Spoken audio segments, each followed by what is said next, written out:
He empezado la presentación con este dibujo de un alambre de espino, porque hace unos años intenté, en un pequeño terreno en Extremadura, intenté poner una valla para cuidar ganado allí, en concreto ovejas, y me dijeron en la Junta de Extremadura, en la Consejería de Agricultura y Medio Ambiente, que no se podía poner alambre de espino en las cercas, ya no por cuestiones ecológicas y demás y tal, y sobre todo porque las personas que saltaban la valla no se pinchasen y tal, ¿no? Entonces, sin embargo, por debajo tenía que ser una malla cinegética para que pudieran pasar los conejos. Ahora estoy intentando hacer un huerto y tampoco me dejan poner una malla pequeña para evitar que entren los conejos y roedores y otras cosas y tal. Me dicen que tiene que ser ecológico, se me van a comer todas las lechugas, todos los tomates y todo lo que produzca allí. Pero bueno, esto es lo que hay, como dicen ahora los modernos, ¿no? Es decir, la Consejería de Medio Ambiente me impide proteger el propio cultivo, pero bueno, es una anécdota. Hemos hablado esta mañana de eso, de la sostenibilidad. En Latinoamérica lo llaman muchas veces sustentabilidad, la huella ecológica y la capacidad de carga. Jorge me pidió que hablase de la espinosa cuestión, es una frase que me gustó, la espinosa cuestión de la energía neta en las transiciones hacia la sostenibilidad. Voy a intentar empezar explicando un poco lo que es la sostenibilidad y después lo que es neto en términos energéticos y tal. La sostenibilidad, esta mañana han hablado varios de los ponentes sobre que hemos sobrepasado largamente la capacidad del planeta desde el punto de vista biofísico de sostenernos. Es decir, el planeta nos sostiene a los seres vivos con lo que entrega en la biosfera a un ritmo determinado y a una velocidad determinada. Bueno, pues eso, si tiene un nivel 1, en estos momentos estamos tomando de la Tierra 1,5, de la biosfera estamos tomando 1,5 y seguimos aumentando el destrozo ecológico, es decir, estamos en un nivel de insostenibilidad bastante considerable.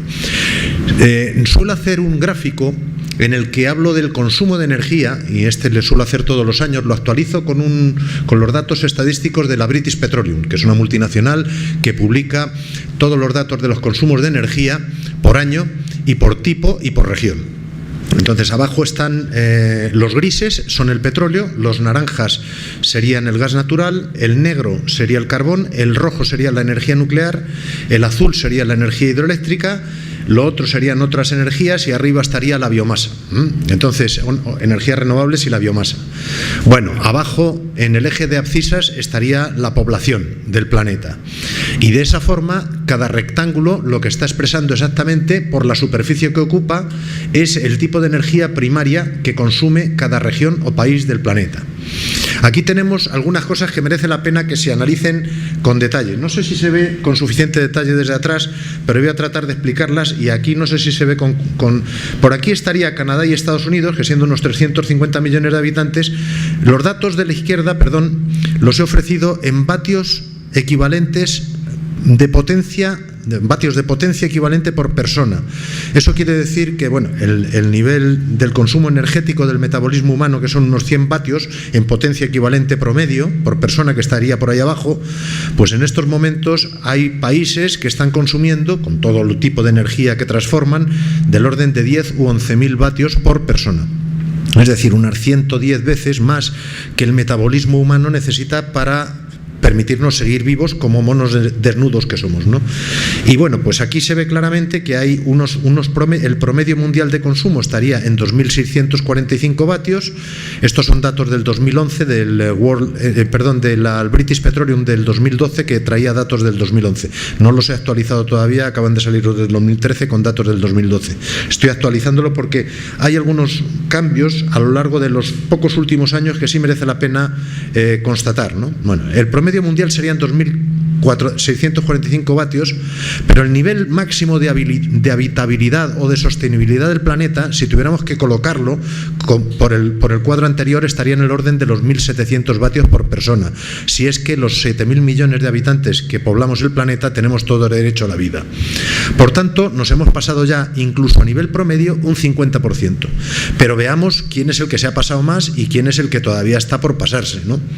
Entonces, aquí hay varias cosas que son importantes. Estados Unidos y Canadá lideran la monstruosidad consumista, luego está Rusia, después estarían ahí una serie de países, ahora no los tengo anotados, pero me parece que son 2 o 3 países ricos de Occidente, luego está Japón, posteriormente están algunos países de la Unión Europea, con Luxemburgo a la cabeza. Lo de Luxemburgo me llama mucho la atención porque, siendo un país minúsculo y que teóricamente vive de servicios, resulta que cuando le encasqueto el consumo per cápita, termina siendo un consumo per cápita desaforado, lo cual quiere decir que lo de la desmaterialización de la economía es una teoría bastante poco comprobada, sobre todo en determinados paraísos fiscales. Luego está Singapur, por ejemplo, que es otro país que tiene un comercio muy intenso, pero que también es un semiparaíso fiscal, y luego hay otros países como Trinidad y Tobago, que no se debe solamente a que tengan facilidades fiscales y demás, sino a que son grandes productores de energía, ¿no? Trinidad y Tobago sería esta cosa. Lamento que no se vea y no haberme traído el puntero láser, porque además tendría que tener dos y estar apuntando así, pero bueno, si pudiera marcar estarían, es que me pierdo con el puntero, este sería Trinidad y Tobago, estos serían países productores de Oriente Medio, algunos de los cuales se salen del mapa, pero es porque son grandes consumidores de energía y demás. España estaría ligeramente por debajo del promedio de la Unión Europea de los 15 y ligeramente por encima del promedio de la Unión Europea de los 27, ahora 28, que estaría por aquí. China, este monstruo de 1.300 millones de habitantes de base, que tanto nos preocupaba y tanto nos preocupa en Occidente, sigue siendo... Todavía es curioso porque cuando empecé a hacer estas estadísticas estaba por debajo del promedio mundial y en 2 o 3 años se ha colocado por encima del promedio mundial. Eso es lo que les preocupa a los países que están a la derecha de este gráfico, ¿no? Lo que les preocupa, que esté subiendo, porque como no hay energía, empieza a no haber energía para todos y mucho menos para alimentar el crecimiento de todos, ahí empieza a haber un problema considerable. Si unos crecen, otros empiezan a decrecer y los que están arriba no quieren ceder o no queremos ceder nuestra parte de la tarta. Por otro lado está Latinoamérica, que ya está por debajo del promedio mundial, aunque hay países como Argentina, Venezuela, Chile, etcétera. Venezuela, en el caso más clásico de país de alto nivel de consumo per cápita, después de Trinidad y Tobago, y todo lo demás. Y luego están algunos países asiáticos, como por ejemplo Corea del Sur, Taiwán, etcétera, que están por encima del promedio, pero Asia está muy por debajo del promedio. Hay otros europeos, están los Balcanes, que están por debajo del promedio. Turquía está todavía por debajo del promedio, pero muy por encima de otros países europeos. África está muy abajo, aunque su promedio es más alto, precisamente porque hay países exportadores de petróleo que elevan el consumo porque tienen consumos internos, y hablaremos. Y luego está la India, que está abajo del todo. Es decir, que cuando hablamos de que hay que racionalizarse, los primeros que se tienen que racionalizar, evidentemente, es este 30%. Antes, hace unos años, era el principio de Pareto cuasi perfecto. Es decir, un 20% de la población del mundo se está chupando el 80% de los recursos energéticos, mientras que el resto del 80% de la población humana se tiene que conformar con el 20% de los recursos. Este tipo de injusticia flagrante es una de las cosas de las que hablábamos cuando estábamos hablando de la mejor redistribución de la riqueza. Pero la mejor redistribución de la riqueza es enormemente difícil en este contexto, porque estamos hablando de grandes flujos de energía, grandes acuerdos comerciales consolidados, grandes presiones militares y grandes forzamientos económicos. Si mirásemos, me voy a entretener en este cuadro porque luego quizá vaya más rápido en el resto. Las estrellas rojas son el PIB per cápita, y aquí hay otra cosa que vuelve a contarnos una realidad dramática, y es que el consumo de energía está bastante directamente vinculado con el PIB, es decir, el PIB consume energía, el PIB contamina. Si yo aumento el PIB, estoy aumentando la contaminación, como medidor, como índice de medición económica, pero es así. Salvo 2 o 3 singularidades, si uno traza la línea que uniría todas las estrellas, vería que aproximadamente se sigue la línea de consumo ascendente por ahí. Salvo 2 o 3 singularidades. Rusia, algunos países de Oriente Medio también y demás, porque el resto más o menos está en sus niveles adecuados. ¿Y por qué Rusia y algunos países productores de petróleo? Pues por una razón muy sencilla, que hay algo que deberíamos empezar a discriminar.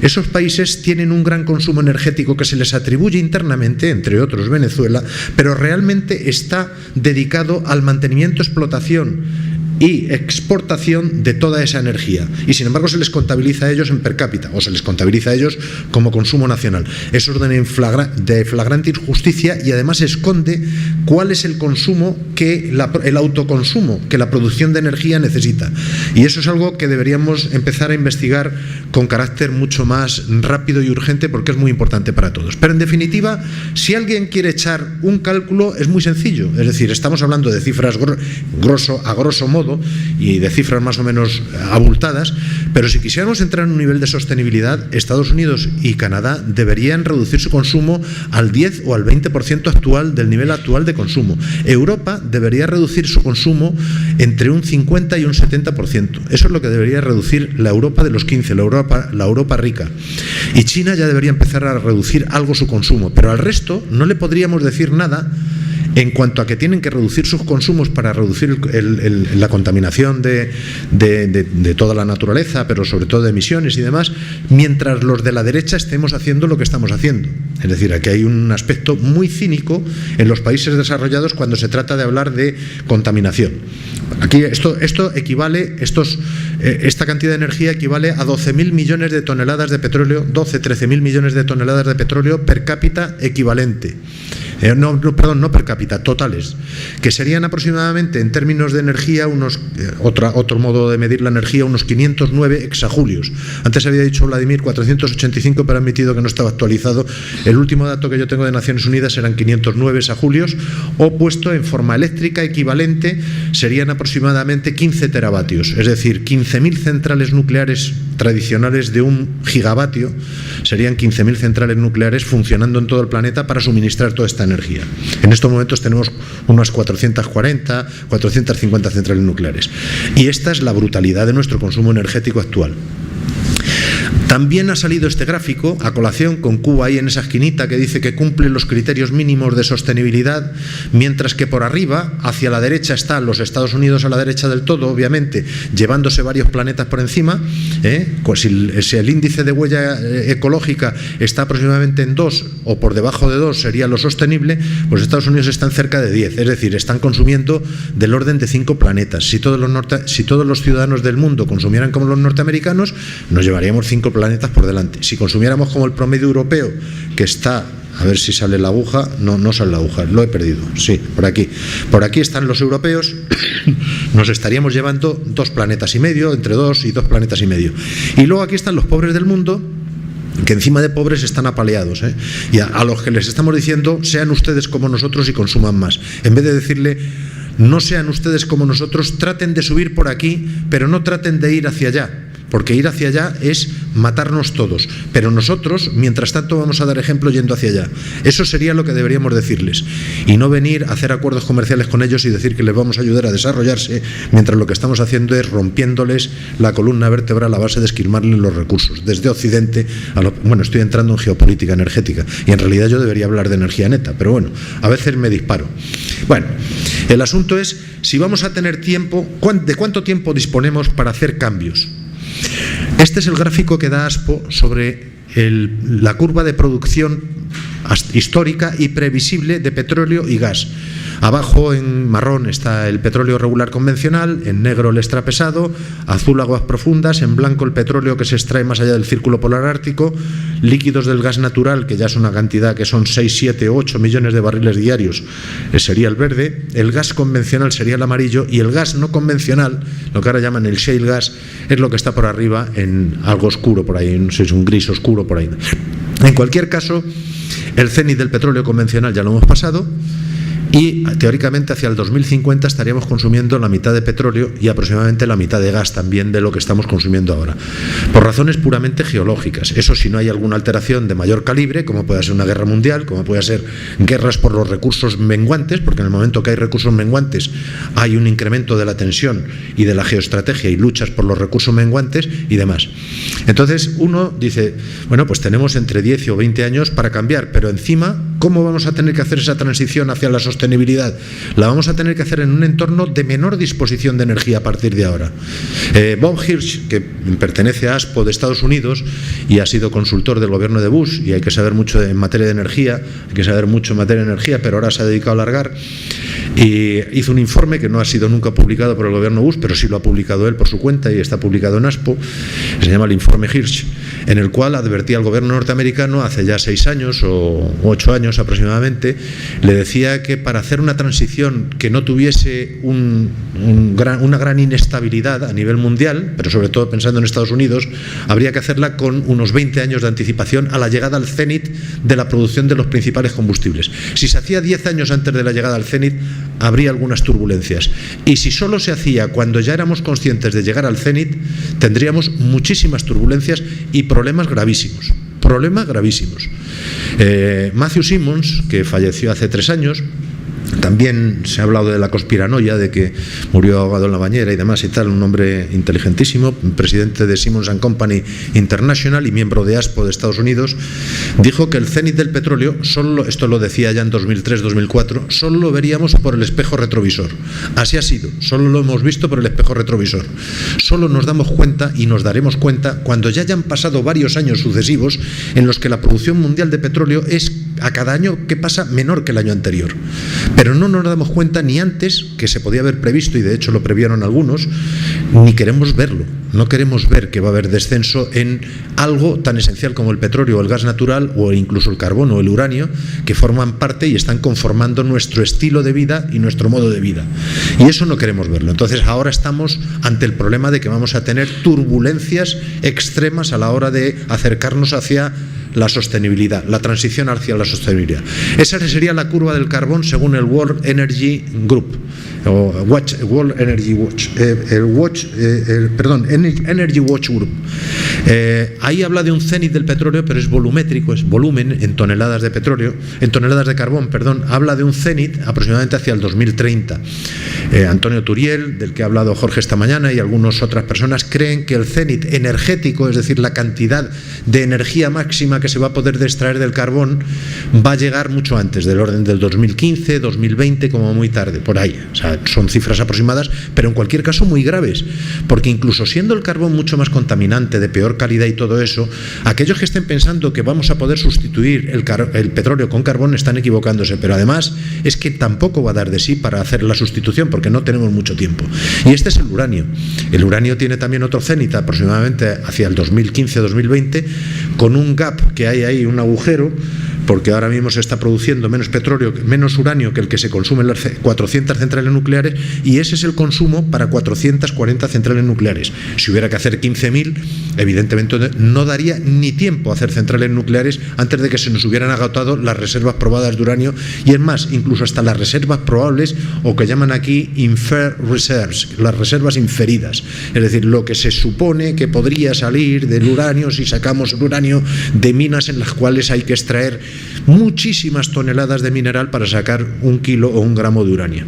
Entonces, esta es la situación que tenemos, una situación dramática, y este es el tiempo del que disponemos. Disponemos en todo el planeta Tierra, los 7.000 millones de habitantes, de 10, 20, 30 años en bajante para hacer la transición hacia la sostenibilidad y empezar a pensar en consumir entre un 70, un 50, un 80% menos, o algunos en virgencita, que me quede como estoy. Es una situación dramática. Bueno, aquí tenemos, ahora voy a empezar a explicar lo que decía Epi Blas, ¿no? Le decían a mis hijos, hoy le decían en la televisión, hoy vamos a explicar lo que es arriba y lo que es abajo. Bueno, yo voy a explicar lo que es neto y lo que es bruto, ¿no? Primero a la derecha, una nómina de un trabajador de la época en la que ganaba un ingeniero 3.300 euros, ahora ya ganan 1.000 y tirando para abajo, ya van también por la curva de descenso del cenit, ¿no? Bueno, pues aquí sí sabía el ingeniero lo que era bruto y lo que era neto, los devengos y las deducciones, seguridad social, IRPF, retenciones en especie, etcétera, etcétera. Y esto decía, bueno, pues tengo claro lo que es bruto y lo que es neto. Esto es desde el punto de vista económico, de un salario. Bueno, ahí, si empezamos a hurgar, luego descubrimos que ya no está tan claro lo que es neto y bruto. Y en cuestiones de energía no nos habíamos preocupado mucho, pero en cuestiones de energía lo que hay a la izquierda es, tenemos un sistema energético, genera una energía bruta, pero de ahí sacamos una energía neta que es la que podemos utilizar para lo que llaman discretionary, es decir, para hacer cosas, otras cosas en la sociedad, útiles o menos útiles o más útiles, pero hay una parte de la energía que es la realimentación, esa flecha azul que vuelve, y es la energía que tenemos que gastar para generar energía. Eso sería la energía de realimentación, y la energía neta sería bruto y neto. Ese sería el concepto en términos energéticos. Vladimir ha explicado esta mañana, desde el punto de vista puramente metabólico de un ser vivo, lo que significa el conseguir energía. Si este animal captura menos energía cuando mata a su presa que la energía que le cuesta capturarla, desaparece como individuo. Evidentemente hay individuos que desaparecen, hay guepardos que se mueren de hambre porque son cojos o porque tienen los colmillos mal afilados o porque simplemente se les agota el cazadero y se mueren, ¿eh? Pero lo importante no es tanto el individuo, el guepardo como individuo, sino el guepardo como especie. Lo importante es analizar qué es lo que le pasa a la especie de los guepardos. Los guepardos como especie tienen que saber recolectar más energía por individuo que la que ellos gastan para hacer toda su vida normal, vivir, para vivir en definitiva, no para hacerse ricos, ni para lucrarse, ni para que suba el IBEX, como normalmente dicen los locutores en televisión. Hoy ha subido el IBEX y ponen cara así, hoy ha bajado el IBEX y les dice el director del programa, tiene usted que poner cara seria cuando baje el IBEX, ponen cara así, ¿no? Entonces, no es para eso, es para vivir. Bueno, pues para vivir necesitamos tener más energía metabólica que la que nos cuesta. Esto nuestros abuelos lo sabían perfectamente, a nosotros se nos ha olvidado porque hemos disociado el mundo biofísico del mundo de la energía. Se llamaba matar moscas a cañonazos, o yo voy a emplear en vez de torta la palabra hostia, o hacer un pan como una hostia. Es decir, gastar una cantidad enorme de esfuerzo para nada, para nada. Aquí hay un chiste de un norteamericano que dice: el cultivador de maíz, la gran esperanza norteamericana para eliminar nuestra dependencia del petróleo. Entonces se ve al lado el tipo del país árabe de la OPEP que dice: entonces, ¿de qué se ríe este hombre? Dice, y está al lado, claro, suministrando el petróleo de combustible de alta calidad a la máquina excavadora, al camión y a todo el tinglado. Dice que cuesta 1,29 litros en realidad de combustible fósil producir un litro de etanol. Aquí hay un asunto de doble contabilidad, pero hoy no me toca hablar de eso. Pero en fin, el etanol ahora mismo, según con quien se mire, pues serían 0,9 litros de combustible fósil para sacar un litro de etanol, aproximadamente 1,2, 1,1, por ahí. Hay estudios, ahora explicaré un poco. Y ahora pasamos ya a lo que es la tasa de retorno energético, que también se ha hablado aquí, que es algo que parece que se nos olvida, la intuición olvidada, ¿no? Yo tengo una moto que tiene una autonomía en el depósito para recorrer 100 kilómetros a velocidad normal, pero tengo la gasolinera hacia un lado y la sociedad hacia otro, y mi casa a 50 kilómetros de la gasolinera. ¿Para qué me sirve la moto? No me sirve ni para un carajo, como dicen en Venezuela, ni para un carajo me sirve la moto. No hace trabajo útil, lo único que sirve es para ir a la gasolinera, repostar y volver a casa. Y cuando reposto y he vuelto a casa tengo que volver a la gasolinera, pues si voy a la sociedad me quedo sin gasolina.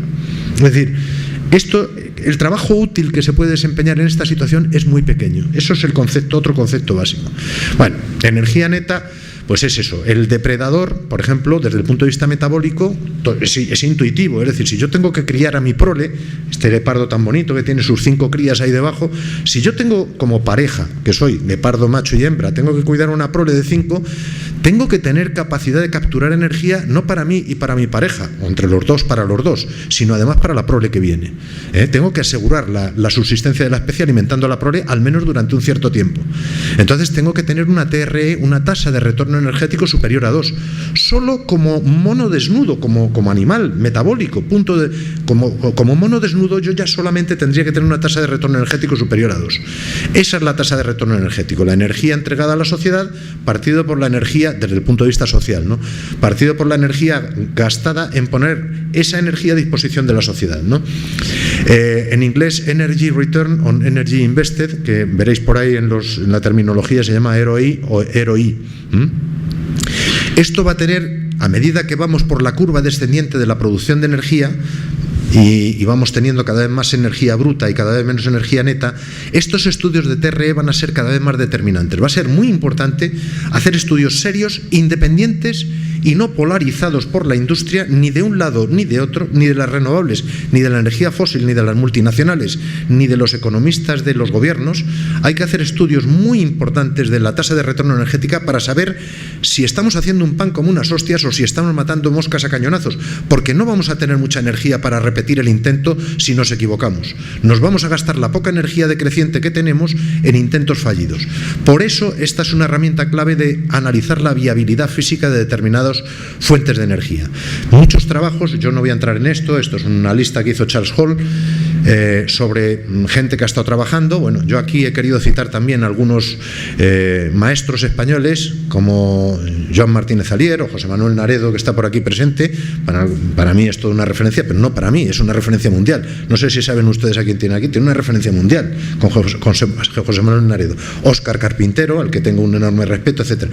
Es economía biofísica. Son gente que entiende el mundo desde el punto de vista biofísico y entiende la economía como una forma de administrar bienes físicos independientemente de que luego exista el dinero y los derivados financieros y demás. Es la administración razonable de los bienes físicos que tenemos en nuestra casa común, en nuestro hogar, en la tierra. Estos son los autores a lo largo del tiempo, ¿no? Yo últimamente he estado trabajando con este señor, que es Charles Hall. Llevo 3 años trabajando con él y me ha sometido a un tercer grado antes de llegar a publicar un libro conjuntamente sobre el rendimiento de la energía neta solar fotovoltaica. Este hombre empezó aunque tiene antecesores como Kenneth Boulding. Kenneth Boulding era un tipo que dijo una frase muy interesante, que era: aquellos que creen que el mundo que se puede crecer de forma infinita en un mundo finito, o son economistas o son locos o son tontos, ¿no? Y él era el presidente de la Asociación Española, de la Asociación Americana de Economistas o algo así. Bueno, pues ese era Kenneth Boulding, Howard Odum y Jay Forrester y demás y tal, ¿no? Bueno, pues estos son los antecedentes. Les voy a hablar de los flujos típicos de energía en un sistema energético. Cuando nosotros decidimos poner un sistema a producir energía para la sociedad, lo primero que tenemos que hacer es consumir energía. Es la parte roja, la columna roja que hay abajo, que es lo que se llama la energía de construcción necesaria para construir una planta. Es una planta de generar electricidad por carbón, una central hidroeléctrica, lo que sea. Hay que poner energía o una mina de carbón. Hay que hacer primero los pozos y hay que llevar los camiones y hay que hacer allí picar y perforar. O cuando se hace un pozo de petróleo hay que hacer primero sondeos, hay que enviar a gente con los camiones y con helicópteros o con lo que sea, a ver si en los anticlinales hay una posibilidad de petróleo. Hay que gastar energía primero. Luego se hace el pozo y finalmente hay unos gastos están abajo de operación y mantenimiento de ese yacimiento, de esa fuente o de esa planta de generación de energía, y una producción de energía bruta a lo largo de todo un tiempo T llamado la vida útil del sistema energético. Y al final, teóricamente, los ecologistas calculan también una energía de desmontaje que en la mayor parte de los casos en la realidad luego pues se deja ahí la chatarra y tal, o se lleva el chatarrero y se acabó. Esa es la situación.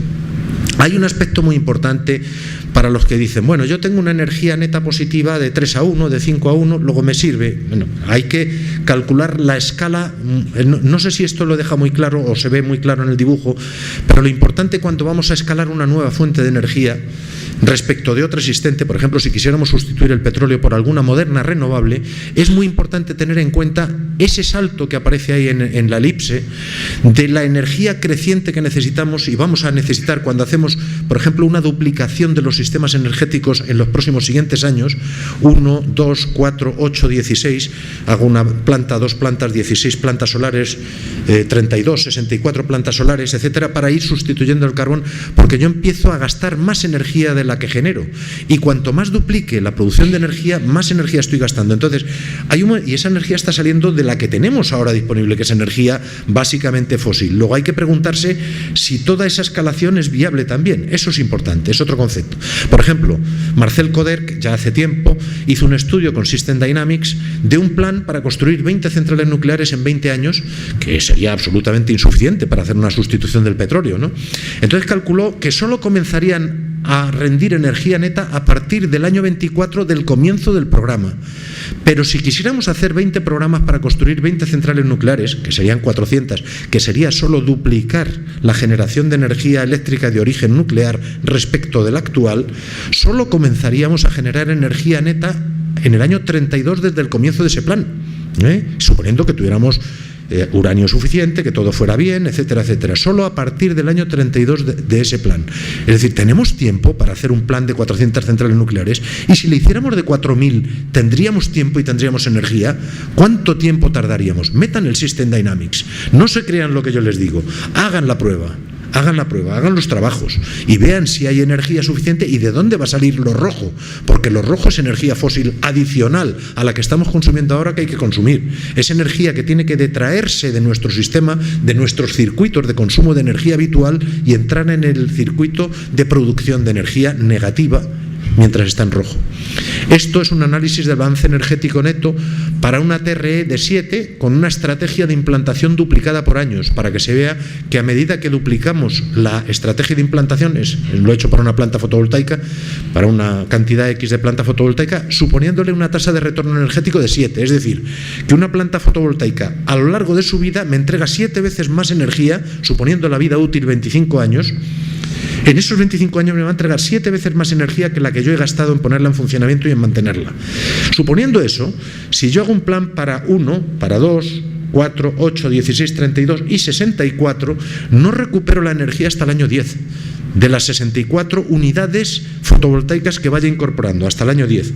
Pero si en vez de una tasa de retorno energético 7 tuviera una tasa de retorno energético 2,5 a 1, que es lo que yo he sacado como conclusión con el estudio de Charles Hall de toda la energía neta que producen las centrales solares fotovoltaicas en España instaladas entre el 2009 y el 2011, no empezaríamos a generar energía neta hasta el año 17 o 18 aproximadamente, con una duplicación hasta 64.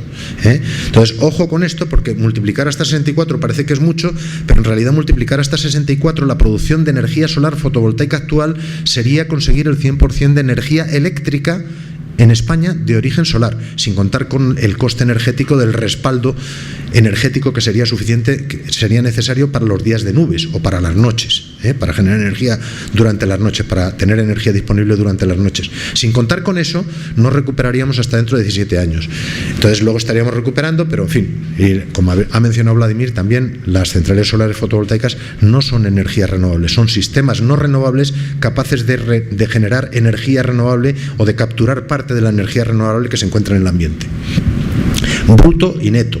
Bueno, pues aquí tenemos lo que es el bruto en el consumo de petróleo. A la derecha arriba, esa curva en forma de campana, vista de una forma esquemática, pues sería la curva de Hoover, que es el inventor de en 1956, creo que Vladimir ha hablado de ello también, Hoover, o no sé si ha sido Jorge, esta mañana han hablado de Hoover, que era un geólogo de Shell, que en el 56 dijo, me huele a mí por la cantidad de pozos que están entrando en declive, Texas, Pensilvania, etcétera, etcétera, y por lo que conozco de Estados Unidos, que Estados Unidos al ritmo de crecimiento que va en el 2000, en el año 70 va a llegar al cenit.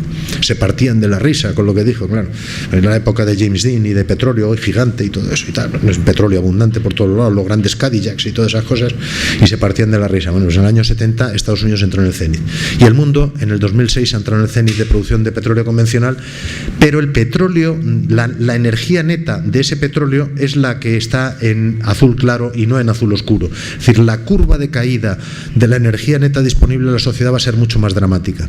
Abajo a la izquierda ven el otro gráfico que es similar al que ha presentado también de la Agencia Internacional de la Energía, donde se ve en los campos actualmente en producción cómo efectivamente ya han entrado en declive, desde el año 2005-2006 están en un declive, y el resto es lo que la Agencia Internacional de la Energía sueña que va a haber en el futuro. Dice, vamos a tener campos que lo vamos a desarrollar, luego hay otros campos que vamos a descubrir, luego hay líquidos combustibles del gas natural, otros combustibles no convencionales, ni ellos mismos se creen cuando realmente dibujan las cifras hasta 2035, que el petróleo de origen no convencional o de esquistos o petróleo pesado, el petróleo de algunos orígenes de roca compacta y demás y tal, o las ganancias en refinerías, que es un artificio contable que se utiliza en las refinerías para intercambiar peso por volumen y decir que sale en la refinería más volumen que el que entra, y eso lo llaman ganancias en refinerías, porque los líquidos que salen derivados refinados tienen más volumen que lo que entra en forma de petróleo crudo pesado y tal. Bueno, este es el gráfico famoso de Charles Hall de lo que llama el diagrama de globos, donde se ve que la tasa de retorno energético del petróleo, si lo puedo poner por ahí, petróleo norteamericano en los años 30 les entregaba un rendimiento energético de aproximadamente 100 a 1, es decir, yo gastaba un barril de petróleo, no estoy hablando de dinero ni de dólares, tenía que gastar un barril de petróleo o su energía equivalente para sacar 100 barriles de petróleo y ponerlos a disposición de la sociedad. No sé dónde tengo el puntero, me pierdo. Ahí. Eso ha ido bajando hasta llegar a 20 o 30 y está bajando, y ahora mismo pues está en 15 a 1, 10 a 1 en Estados Unidos. Por aquí en el mundo debe estar en 13 a 1, 15 a 1, 20 a 1, depende del país, se varía y tal, y está bajando. Bueno, pues esto sería la hidroeléctrica, esto sería el gas natural, el gas importado en Estados Unidos, esto sería el carbón, que lo tiene más alto pero también está cayendo, los ferrocarriles que producen en Estados Unidos está aumentando el consumo de carbón, y en todo el mundo en general. Otro signo inequívoco y colateral por el cual nos están dando avisos indirectos, no los quieren dar directos, de que el petróleo está tocando techo, y es que el carbón y el gas natural estamos tirando de ellos de forma desesperada. Esto es lo que consume a la derecha los Estados Unidos en el 2005, que son los 100 exajulios que ha mencionado Vladimir, y bueno, pues esto sería lo que daría la energía 30, aquí hay una ruptura entre 30 y 70, es decir, este es el total de la fotosíntesis en el territorio de Estados Unidos, lo que proporcionaría desde el punto de vista de energía serían del orden de 80 exajulios, es decir, que ni siquiera toda la fotosíntesis estadounidense llegaría a ser, y es un país rico, amplio y todavía con bastantes recursos dentro de su biosfera, pues ni siquiera eso llegaría para abastecer la energía norteamericana. Y bueno, la fotovoltaica, esto lo hizo antes de hacer el estudio conmigo, la fotovoltaica estaba en 5:1 y ahora lo estamos revisando para colocarlo en 2,4:1, y somos generosos porque realmente si tuviéramos que incorporar todos los gastos energéticos estaríamos cercanos a la paridad en la fotovoltaica. Lamento darles malas noticias a todos los que creían que la energía fotovoltaica iba a ser un reemplazo. La energía eólica está por aquí encima, 15 o 20:1, hay gente que dice que tiene 15 o 20:1, pero sobre la energía eólica no se han hecho estudios como el que hemos hecho sobre la fotovoltaica, que analizan gastos energéticos de entrada, de lo que llamamos extended boundaries, es decir, los gastos energéticos sociales adjuntos y que son conditio sine qua non, que son la condición sine qua non para que puedan existir plantas fotovoltaicas en funcionamiento y que por tanto nosotros metemos y otros no metían. No sé cómo voy de tiempo, si me paso me lo decís, ¿eh? Bueno, la TRE tiene una metodología que se ha utilizado para el petróleo y el gas, y es que tiene dos ecuaciones. Hay una que es relativamente fácil, cuando empiezas a meterte en ello te das cuenta que no es tan fácil, que es la energía que generas. La energía que generas se contabiliza bastante bien, además como son cosas energéticas, se pueden medir en BTUs, en toneladas de petróleo equivalente, se pueden medir en julios o en exajulios, etcétera. Pues la energía, hay engaños también, hay ficción, se miente mucho, las multinacionales empiezan a mentir, cada vez mienten más, pero dentro de todo eso hay un cierto orden y la energía que se genera, pues más o menos está en el entorno de los 12.000 millones de toneladas de petróleo equivalente. De ahí, bueno, pues ahí se habían obtenido unos datos, están las estadísticas del Oil Gas and Journal, hay muchos otros datos de la Agencia Internacional de la Energía, de la Energy Information Administration de Estados Unidos, etcétera. Jean Lagerrer, que es miembro de ASPO de Francia y cofundador de ASPO, fue vicepresidente de exploración de Total, ya está jubilado, ahora con el que estoy haciendo ahora otros trabajos y demás. Y bueno, para la energía consumida es donde tenemos más problema, porque depende de cuáles son las fronteras de energía consumida que estudias y que consideras para colocar energía a disposición de la sociedad, que te sale una cifra u otra. Y aquí pues hay datos de Herold, había datos, el Mar del Norte, por ejemplo, Noruega y Reino Unido han facilitado datos bastante precisos, pero no así muchos otros productores de petróleo. El gobierno de los Estados Unidos hasta hace poco tiempo era bastante preciso, con su censo de industrias minerales y la oficina de la Energy Information Administration, hasta hace poco, etcétera, etcétera, ¿no? Entonces, una es fácil de obtener y la otra ya no tanto. Entonces, el problema, ¿cómo adquirir los datos esos? No, pues muchas veces nos hemos visto obligados, muy a mi pesar, en hacer equivalencias, porque muchas veces lo único que tenemos son los gastos económicos. Es decir, cuando analizamos cuánto me gasto yo en poner una planta de gas de ciclo combinado, me dice, mire usted son 800 millones, la turbina son 800 millones, pero ¿qué energía hay dentro de la turbina de una planta de gas de ciclo combinado? ¿Qué energía hay metida? Aparte de la energía de fundir el metal, de transportarlo, de llevarlo allí, desde la bocamina, de un Caterpillar que está haciendo así en la bocamina para sacar el mineral de hierro, otro así para hacer el mineral de carbón, llevarlo a la siderurgia, fundir el hierro con el carbón, refinarlo, hacerlo moldes, tal, no sé cuánto, laminarlo, luego soldarlo, luego hacer la tubería, transportar la tubería y transportar el S. Todo eso se puede calcular, pero es muy difícil calcularlo en energía. Entonces, tienes el equivalente económico. El equivalente económico lo tienes, porque los economistas ya se han preocupado mucho de saber qué es lo que hay. Pero entonces haces equivalentes económico-energéticos. Y ahí es donde ya empieza una de las dificultades mayores. Bueno, pues nosotros hemos utilizado una serie de equivalentes de 13,3 megajulios por dólar. Perdón. Hay datos del gobierno estadounidense y otros datos. Aquí yo le pregunté a Óscar por las tablas input-output y me dijo, mira, olvídate, por en España ya hace años se hacían, cuando había economistas que eran un poco, pero ya se han olvidado un poco las tablas input-output, que te dan una ayuda relativamente bastante importante y tal para hacerlo. Total, que tuvimos que recurrir a datos de Estados Unidos para hacer extrapolaciones. Aquí se consume más o menos lo mismo en el sector y tal, pero bueno, hemos hecho extrapolaciones. Hay otros conceptos también que quería analizar, como son, por ejemplo, la intensidad energética. Bueno, esta es una intensidad energética, es un cociente entre la energía total consumida en la construcción, operación, mantenimiento, y lo que hayamos visto en rojo abajo, y la electricidad que genera una planta. Hay otro concepto de intensidad energética que es cuánto soy capaz de producir en términos económicos, cuánto soy capaz de producir en energía por $1, o por €1, cuánto soy capaz de producir, y digo que mejoro mi intensidad energética si soy capaz de producir más con la misma cantidad económica de dinero, con la misma cantidad de unidad monetaria, ¿no? Y luego está el Energy Payback Time, que es el tiempo que yo tardo en recuperar la inversión energética que he hecho. Lo que he comentado antes, que debía haber explicado esto antes, que es cuánto tengo yo que invertir y cuántos años tardo en recuperar esa energía, porque eso es clave, es fundamental para saber si me compensa, si voy a tener energía suficiente y cuánto puedo escalar un proceso de transformación de la naturaleza. Hay otros conceptos que también se utilizan mucho, como es el concepto de análisis de ciclo de vida o Life Cycle Assessment, que se utiliza mucho para comparar un sistema energético con otro, sobre todo, ¿no? Y luego hay variantes de todo eso que son, por ejemplo, aquí esto se llamaría ¿cómo se llama? Cradle to grave, que sería desde la cuna a la tumba.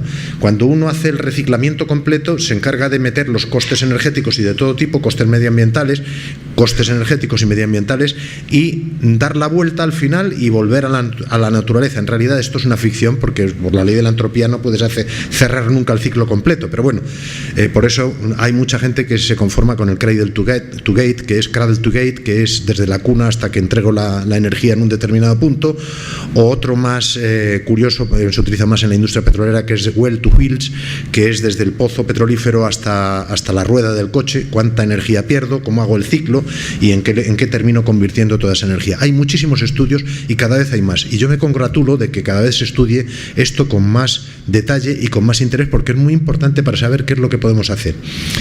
Estos son los datos, yo creo que no se van a ver con mucho detalle, pero básicamente les voy a detallar de dos fuentes diferentes. Uno es del Global Energy Resources y el otro es de Charles Hall y Steve Ballou, que lo hacen citando a muchos autores, ¿no? Y durante muchas épocas y muchas fechas y tal, ¿no?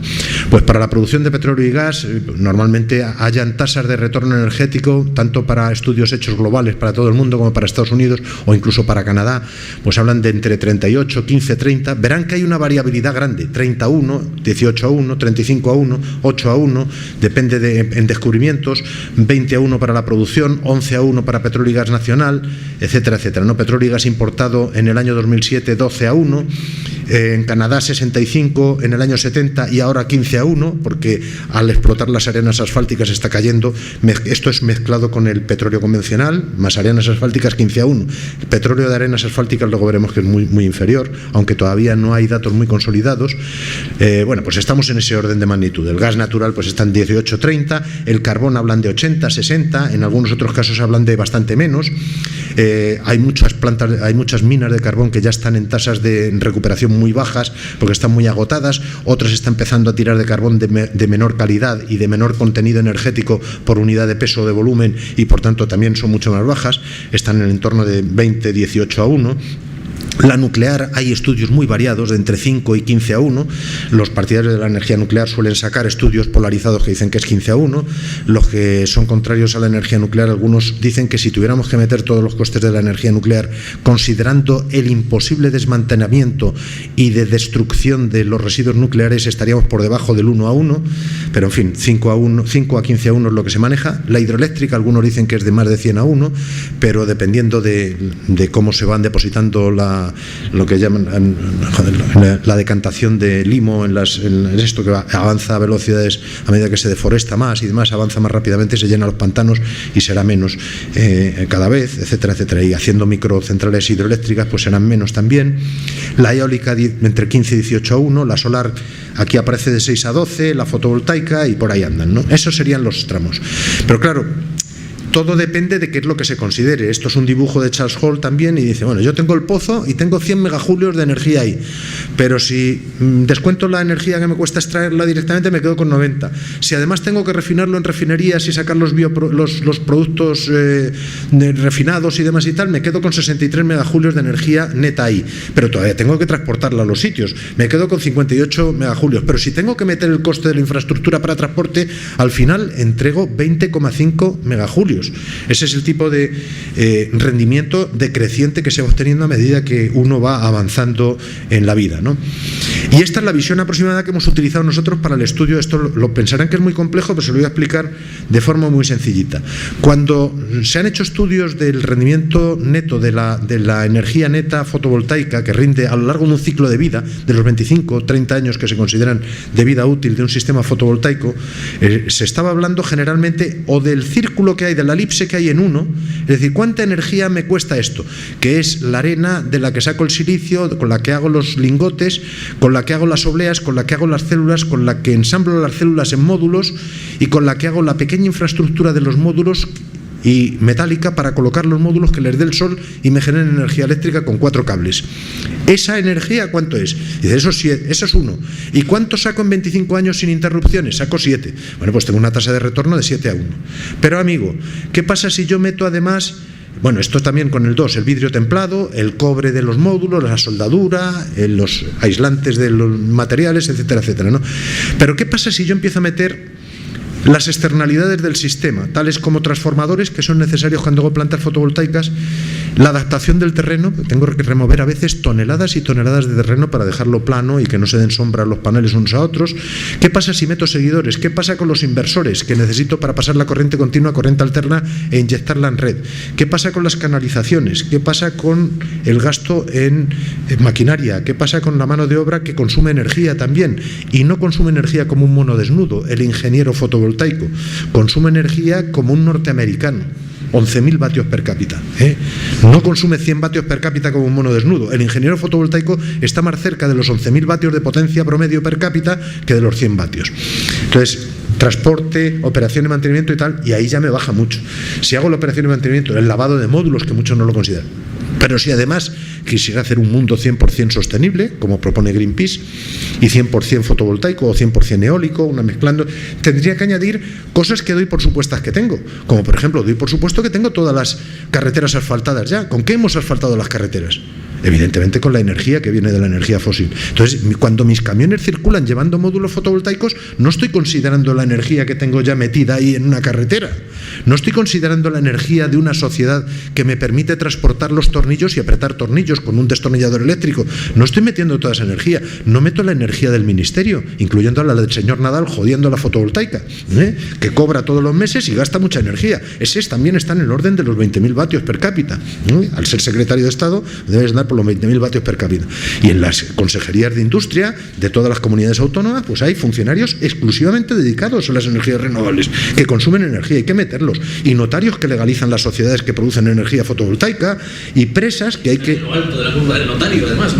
La curva del notario, ese es. Me estoy pasando ya, creo, ¿no? Bueno, me enrollo mucho, ¿no? ¿Cuánto me queda? Dime con lo que me queda. Bueno, 10 minutos. 10 minutos, vale. Ya estoy acabando ya. Les he dado mucha paliza con esto, pero bueno, total.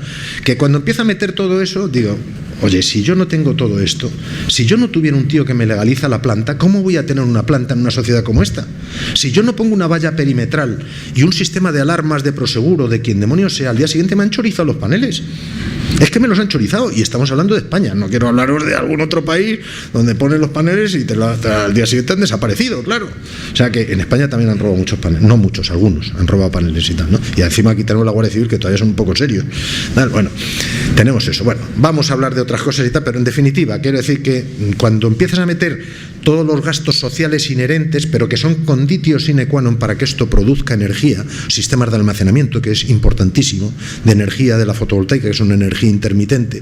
Entonces me quedo con 1 a 1, 2 a 1, etcétera, etcétera. Entonces, Exergia energía y transformidad. Son conceptos que os dejo aquí, pero bueno, que básicamente hay que estudiar porque son las porciones útiles. Explicaré un poco más esto. Este es el flujo, llamado diagrama de Sankey, de cómo entra la energía primaria en toda la sociedad mundial y cómo sale. Solo dos apuntes importantes aquí. Veréis arriba el petróleo, biomasa, gas, abajo en negro el carbón, la nuclear abajo y las renovables, que son fundamentalmente hidroeléctricas ahí. Las renovables modernas casi ni aparecen en el mapa. Bueno, observad que aquí hay 54 exajulios de los 509 exajulios. Hay 54 exajulios que son la salida de energía eléctrica neta. Es un 11, 12, 13% según el país de toda la energía que entra en el sistema. Es decir, el planeta es un planeta que consume energía sustancialmente en forma no eléctrica. Por tanto, si tuviéramos... Me queda muy poco tiempo y me lo estoy comiendo, es una pena, porque ahora viene lo interesante. Entonces, he conseguido que no se duerman, casi nadie. ¿No? Bueno, y arriba veis que pone Useful Exergy. Bueno, pues son 86 exajulios de los 509 que gasta el sistema. Es decir, una sociedad derrochadora por excelencia a nivel mundial. Derrochadora por excelencia. Tenemos un sistema energético absolutamente ineficiente. No le permito a ningún economista neoclásico decir que nosotros somos competitivos, ni competitivos ni leches. 86 exajulios de mi abuela, que era analfabeta, la pobre mujer, pero había que darle Premio Nacional de Ecología, esa sí que tenía un rendimiento exergético total. Porque se movía, cada movimiento que hacía o cada brizna de leña que ponía en el fuego era para calentar el cocido, no perdía ni una brizna de leña, era una exergía absoluta. Bueno, aquí tenía una discusión con Jorge y esto sí quería, en el concepto de transformidad, que es ¿cuánta energía me llevo en transformar la energía de una forma a otra? Por ejemplo, energía eléctrica, yo cojo energía primaria y la transformo en energía eléctrica, que la considero energía más útil, más versátil, porque ya tengo la red eléctrica construida y puedo hacer muchas cosas con energía eléctrica, pierdo. Entonces yo gasto aquí 174 exajulios fósiles y nucleares y luego biomasa hidroeléctrica, eólica y solar 15 exajulios. Total, que entra todo eso en el sistema y tengo unas pérdidas horrorosas por transformación de 135 exajulios y me quedan 39 exajulios de energía neta metida en red ya, de los cuales 15 de ellos venían por la parte renovable, más o menos renovable. Entonces eso se llama transformidad. Esa transformidad es de 4,4 a 1. Necesito 4,4 unidades de energía bruta para sacar una unidad de energía eléctrica sofisticada. Eso es una transformidad directa. Por tanto, los partidarios de la energía eólica o solar dicen, oiga, yo es que le coloco a usted una placa fotovoltaica aquí, le coloco una placa fotovoltaica aquí y por cada placa fotovoltaica o por cada aerogenerador que le coloque en esta zona, le estoy quitando 4,4 unidades de energía. Por cada unidad de energía que genere la placa fotovoltaica aquí, le quito 4,4 unidades de energía de la mala. Y dice, pues tiene usted razón, a eso se llama transformidad directa. Esa es la parte buena del cuento. ¿Qué es la parte mala? La parte mala es que también hay transformidades en el sentido opuesto. Lo que yo no veo o no quiero ver cuando estoy haciendo una placa fotovoltaica es que hago minería, hago transporte, hago refinado. Tengo fábricas con aparcamientos para los ingenieros y para los técnicos de la planta fotovoltaica que consumen gasóleo y de gasolina y demás. Tengo cámaras limpias con microfiltros que vienen desde Singapur por DHL. Tengo que hacer el melting, necesito industrias, necesito ministerio, necesito todo lo que he puesto antes. Necesito una red eléctrica que he construido con la energía fósil y que está ahí mantenida fundamentalmente con energía fósil y con señores que van con una flagoneta de Iberdrola a poner allí a reparar las redes y con helicópteros a ver qué puntos calientes de la red hay porque tienen malas conexiones o malas soldaduras. Todo eso lo necesito para poner un panel fotovoltaico en funcionamiento. El que haga cálculos de cuánto tengo que ahorrar tiene que meter estos gastos o se está engañando a sí mismo.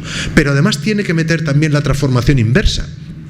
Transformidad en otra dirección, porque de los 509 exajulios hay 284 que no tienen nada que ver con la electricidad, tienen que ver con lo que hay arriba a la derecha aquí.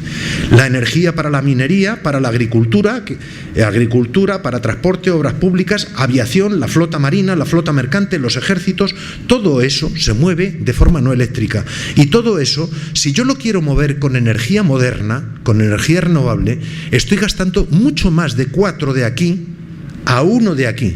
Es decir, tengo que hacer transformaciones y tengo que utilizar sistemas en el interín, tengo que utilizar sistemas que se llaman carrier, energy carrier, que es, por ejemplo, la hidrólisis, sacar hidrógeno con la electricidad que genero aquí, sacar hidrógeno y luego comprimir o licuar el hidrógeno con unas pérdidas horrorosas en todos los procesos de transformación para meter hidrógeno líquido o para meter gas o para hacer cualquier otro cambio, o para llegar a la electricidad tengo que tener métodos de acumulación para que los trenes puedan circular también por la noche, o hacer electrolineras y tengo que hacer coches eléctricos con litio y con minería del litio. Todo eso hay que meterlo también si queremos hacer una transformación completa. Y yo tengo muchas más cosas para explicar, pero como creo que me estoy pasando, observen las diferencias entre curvas netas y curvas brutas.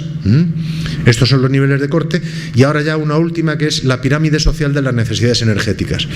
Estos son aproximaciones, no se lo tomen al pie de la letra, pero básicamente para mantener una sociedad estructurada y avanzada como la nuestra, donde en la cúspide tenemos las artes, luego la sanidad, educación, cuidado familiar, cultivar alimentos, y abajo tenemos lo básico, nos acercamos al metabolismo, necesitamos tasas de retorno energético arriba de 14:1. Por eso, cuando las tasas de retorno energético se degradan y la calidad de la energía que nos llega se va deteriorando, baja la tasa de retorno energético y empieza a temblar la parte de arriba. Tiemblen ustedes, señores profesores universitarios. Bueno, las artes, ahora hablaremos de las artes. Ya sé que hay artes que no necesitan tanta energía. En las Cuevas de Altamira se hacía un arte maravilloso sin tanta energía. Pero me refiero a las artes convencionales, a las que hay ahora, al Museo Reina Sofía, al Guggenheim, que gastan muchísimo dinero y muchísima energía para mantenerse. A ese es el arte al que me refiero. No al arte con mayúsculas, me refiero al arte convencional, que ahora considera todo ayuntamiento que tiene que tener un museo. El Museo del Empalao, hay allí en Cáceres, allí al lado de donde... El Museo del Empalao, que también encienden bombillas y todas esas cosas para hacer el museo del Empalao. Bueno, pues a ese arte es al que me refiero, ¿no? Entonces, estas cosas.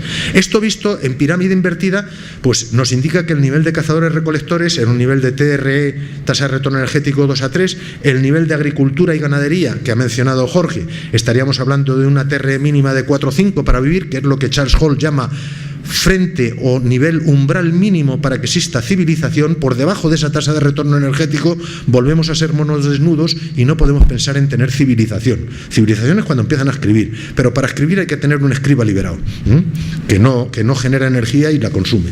Y luego sociedad agropecuaria avanzada 5,6, sociedad industrial incipiente entre 6 y 13, sociedad desarrollada entre 8 y 15 y sociedad industrial y tecnológica de 12 a 25. Y ahí me he puesto los servidores de Google en azul, porque eso consume que se las pela. Eso que decíamos, que desmaterializar la energía en Internet, que no consume que se las pela, señores.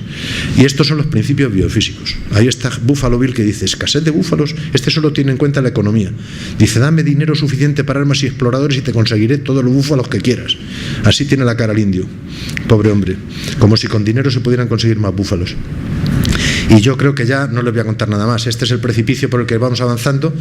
Estamos ya por aquí, el petróleo de pizarras, el de arenas asfálticas, en el que tenemos basadas todas nuestras esperanzas, está por aquí con tasas de retorno energético de 2 a 4, y eso ahora está momentáneamente haciendo aumentar la producción de gas y de petróleo no convencional en Estados Unidos. Digo momentáneamente porque eso no sostiene la civilización. Con eso se derrumba la civilización y con eso, además, tendremos un problema ecológico multiplicado. Y yo ya con esto acabo. Si quieren conclusiones, no las tengo. Lo único que sé es que tenemos que bajar como un 70 o un 80% y rápido. Entonces, lo siento mucho por las malas noticias. Nada más.